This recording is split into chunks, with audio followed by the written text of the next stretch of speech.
नमस्कार, मैं चंदा यादव आपके साथ। आप देख रही हैं जस्ट इंडिया। खबरों के प्रायोजक हैं रंज care showroom in Rohtak and Bahadurgarh. Showroom पर आएं, टेस्ट ड्राइव लें और गाड़ी बुक कराएं। सोनीपत में ऑनर किलिंग का मामला सामने आया है।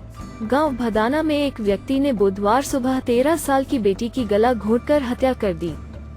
उसे उसके चरित्र पर संदेह था।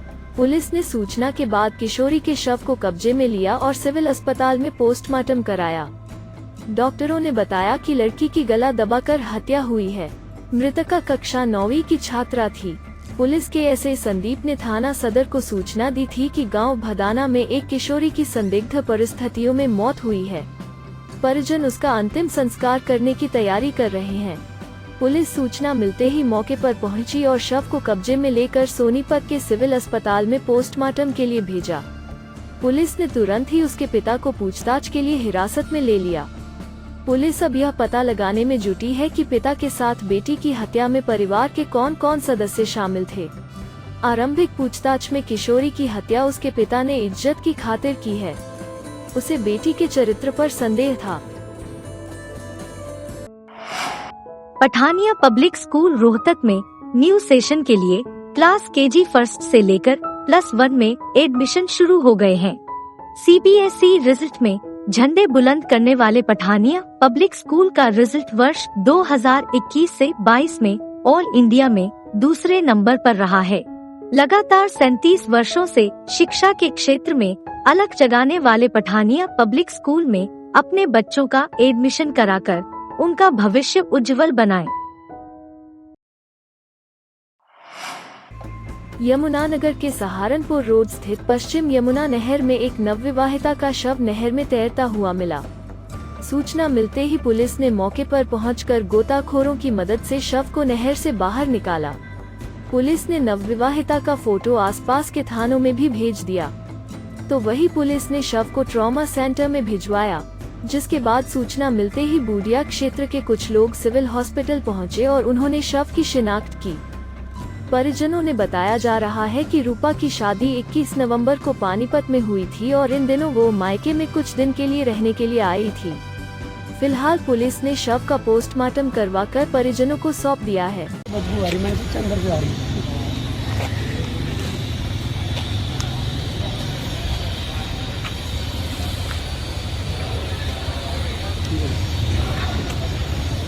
सूचना मिली थी कि एक लड़की की बॉडी यमुना नहर में हमीदा पुल के पास पड़ी हुई है। इनकी सूचना पर हम मौके पर चले गए थे। लड़की को पानी से निकाल लिया था। लड़की के सिर पे कोई चोट चाट के निशान तो थे नहीं, लेकिन वासन की शिनाख्त नहीं हो पाई भी कौन है, कहाँ से आई है, इसलिए बॉडी को यहाँ रखवा दिया गया था ट्रॉमा सेंटर में शिनाख्त के लिए। रात के समय बुढ़िया से कुछ लोग आए और उन्होंने लाश को देखा और पहचान लिया कि ये उनके परिवार की लड़की है। इसका नाम रूपा है, उम्र 28 साल है इसकी और पानीपत में इसकी शादी हुई थी। तो रात को ये अपने परिवार के साथ सोई थी, लेकिन सुबह घर पे नहीं मिली और जब इनकी तलाश की तो इसकी तलाश की गई तो ये इसकी डेड बॉडी वहाँ मिली। तो घर वालों ने बताया कि उनको किसी पे कोई शक शुबा नहीं है। ये मानसिक तौर से परेशान थी, ऐसे के चलते इसने नदी में डूबकर आत्महत्या कर ली। Z global international school Rohtak में एडमिशन शुरू हो चुके हैं। एयर कंडीशन बिल्डिंग में संचालित जेड ग्लोबल स्कूल के बच्चों के आवागमन के लिए फुली एयर कंडीशन बसों की सुविधा उपलब्ध है। आपको बता दे, जेड ग्लोबल पहला स्कूल है जिसके छात्र छात्राओं का रिजल्ट 100% रहता है। इसलिए देर नहीं करते हुए तुरंत अपने बच्चों का एडमिशन कराने के लिए रोहतक में हुड्डा कॉम्प्लेक्स स्थित स्कूल पहुँचे। सीएम मनोहर लाल खट्टर ने बुधवार को मुख्यमंत्री अंत्योदय परिवार उत्थान योजना के संबंध में वीडियो कॉन्फ्रेंस के जरिए संबोधित किया। रोहतक के लघु सचिवालय में पूर्व मंत्री मनीष ग्रोवर और डीसी कैप्टन मनोज कुमार समेत अन्य वरिष्ठ अधिकारी मौजूद रहे। इस दौरान योजना में 4 नई स्कीमों को भी जोड़ा किया। अब आयुष्मान भारत स्कीम, वृद्धावस्था सम्मान भत्ता, पीपीपी के जरिए अनुसूचित जाति प्रमाण पत्र शामिल किए जाएंगे। मेरा भी राजनीतिक सफर 50 साल हो गए। 1 नवंबर 1966 को हरियाणा बना था और कई मुख्यमंत्री जी आए, अच्छे मुख्यमंत्री काम भी किया। मैं ये नहीं कह रहा कि नहीं काम किया, योजना भी हरियाणा के लिए अच्छी बनाई, परंतु जो गरीबों के लिए योजना बनाई है वो हरियाणा का पहला मुख्यमंत्री श्री मनोहर लाल जी है, जिसकी संज्ञा मैं ये दूंगा वो गरीबों के मसीहा है। मैं गरीबों के मसीहा के रूप में श्री मनोहर लाल जी को याद करना चाहता हूँ, जिन्होंने आज घर बैठे लाभार्थी योजना को कार्यालय में चक्कर नहीं काटने पड़ेंगे। मैं 2 बार पार्षद भी रहा हूँ, 1987 और 92 के पेंशन के लिए भी लोग चक्कर काटते थे, नगर पार्षद के, सरपंच के, चुने हुए प्रतिनिधि के और साथ साथ अधिकारियों के। आज गर्व की बात है, गरीबों के मसीहा श्री मनोहर लाल जी ने घर बैठे लाभार्थियों की योजना का लाभ दिया है। क्योंकि समाज भी बड़ा गतिशील है, डायनामिक है, तो अमीरी गरीबी के ऊंच नीच के भी डायनामिक्स बदलते रहते हैं। आपकी जनसंख्या भी बदलती रहती है, नए लोग बड़े होते रहेंगे, तो ये प्रक्रिया भी जारी रहेगी सतत हमेशा के लिए। और जो जो लोग पात्र इसमें आते जाएंगे वो जुड़ते जाएंगे, जो लोग अपात्र हो जाएंगे वो कटते जाएंगे। रोहतक में भारतीय जनता पार्टी के स्थापना दिवस के अवसर पर पदयात्रा निकाली गई। इस पदयात्रा की अगुवाई हरियाणा के पूर्व मंत्री एवं भाजपा के प्रदेश उपाध्यक्ष मनीष ग्रोवर ने की। इस पदयात्रा की शुरुआत शहर के बाबरा मोहल्ला चौक से हुई और यह विभिन्न मार्गों से होकर गुजरी। इस दौरान नेताओं व कार्यकर्ताओं ने भाजपा और प्रधानमंत्री नरेंद्र मोदी की जय जयकार के नारे लगाए। पूर्व मंत्री मनीष ग्रोवर ने कहा कि यह गौरव की बात है कि भारतीय जनता पार्टी आज विश्व का सबसे बड़ा राजनीतिक संगठन बन चुका है। देश के 17 राज्यों में भारतीय जनता पार्टी की सरकार है। उन्होंने कहा कि करोड़ों भारतीयों के अपार स्नेह और कार्यकर्ताओं के कठिन परिश्रम की बदौलत पार्टी ने हर भारतीय का दिल जीतने का काम किया है।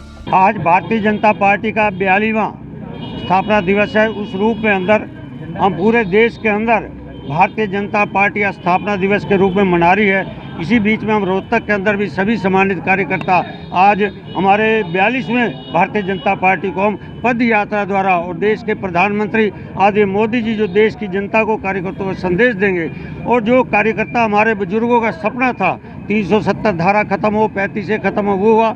वो 400 साल पुराना अयोध्या का मंदिर का था, वो निर्माण हुआ। सीए बिल, 3 तलाक, और आज जो देश के अंदर जो सपना है वो सपना हमारा आज़ादी के बाद पूरा हुआ है। मैं कह सकता हूं कि डॉक्टर श्यामा प्रसाद मुखर्जी जी का जो सपना था कि कश्मीर हमारा है, पूरे का पूरा है। आज पूरा कश्मीर हमारे पास है और देश के प्रधानमंत्री जी ने और आदि हमारे अमित शाह जी ने, आदि नड्डा जी ने जो सपना लिया वो पूरा किया है। इसलिए आज भारतीय जनता पार्टी कार्यकर्ता आज 34% देश के अंदर हमारा कब्जा है और हमारी 17 प्रांतों में हमारी भारतीय जनता पार्टी की सरकार है।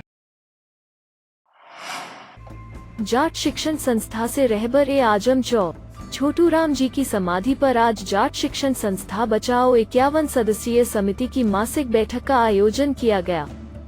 सभी सदस्यों ने पहले चौक छोटू राम जी की प्रतिमा की सफाई की तथा माल्यार्पण किया।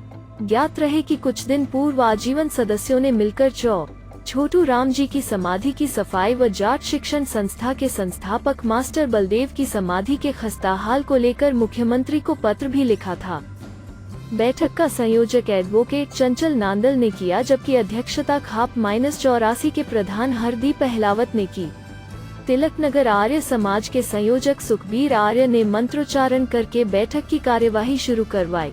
जैसा कि हमने पहले सारी चीजें उजागर करी थी, ये मास्टर बलदेव जी की समाधि है, यह भालचाल देख लीजिए। आज हमने अपने यहाँ जो है इक्यावन सदस्य कमेटी की तरफ से एक इस सारी समाधि का रेनोवेशन का काम शुरू कराया है।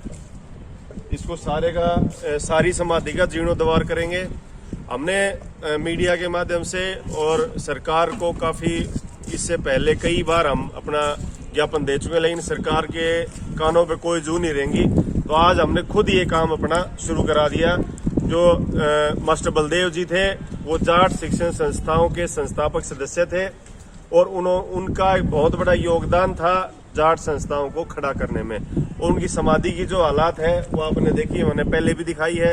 इधर टॉयलेट थे, टॉयलेट के लिए हमने जो है प्रशासक को पत्र लिख दिया कि इनको तुरंत तोड़ा जाए यहाँ से। और दूसरा, यहाँ हमने इसका रेनोवेशन का काम शुरू कर दिया। तकरीबन 15 से 20 दिन में सारी ये रेनोवेट हो जाएगी। कुरुक्षेत्र के नए बस स्टैंड पर परिवहन कर्मियों द्वारा 2 घंटे का सांकेतिक प्रदर्शन किया गया। कर्मचारी नेता माया राम ने बताया कि 28 और 29 मार्च को जो राष्ट्रव्यापी हड़ताल की गई थी, उसमें हरियाणा सरकार ने 5 जनरल मैनेजर और कर्मचारियों का उत्पीड़न किया है। गुड़गांव में महाप्रबंधक HRAC के प्राइवेट ठेकेदार ने बदतमीजी की है, जिसके खिलाफ आज काला रिबन बांधकर और काले झंडे लेकर रोष प्रदर्शन किया गया। उन्होंने कहा, हम हरियाणा सरकार को जताना चाहते हैं कि आप अपने तुगलकी फरमान वापस लीजिए, नहीं तो साझा मोर्चा जो घोषणा करेगा।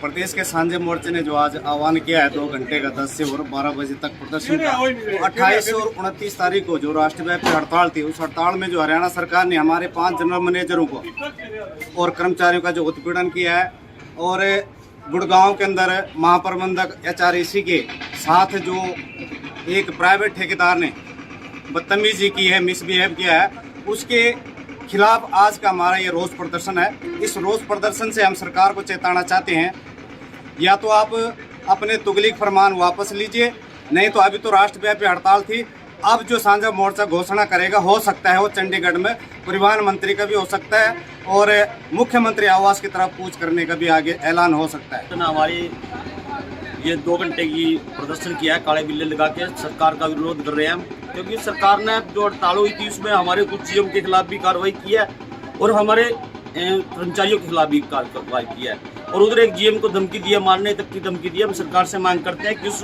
ऑपरेटर के खिलाफ सख्त कार्रवाई की जाए और उसको सुरक्षा दी जाए GM को।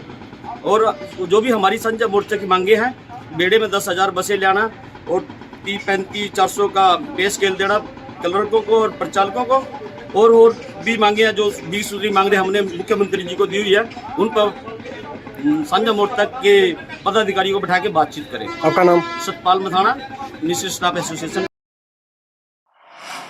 इसी के साथ इस बुलेटिन में आज के लिए फिलहाल इतना ही। नमस्कार।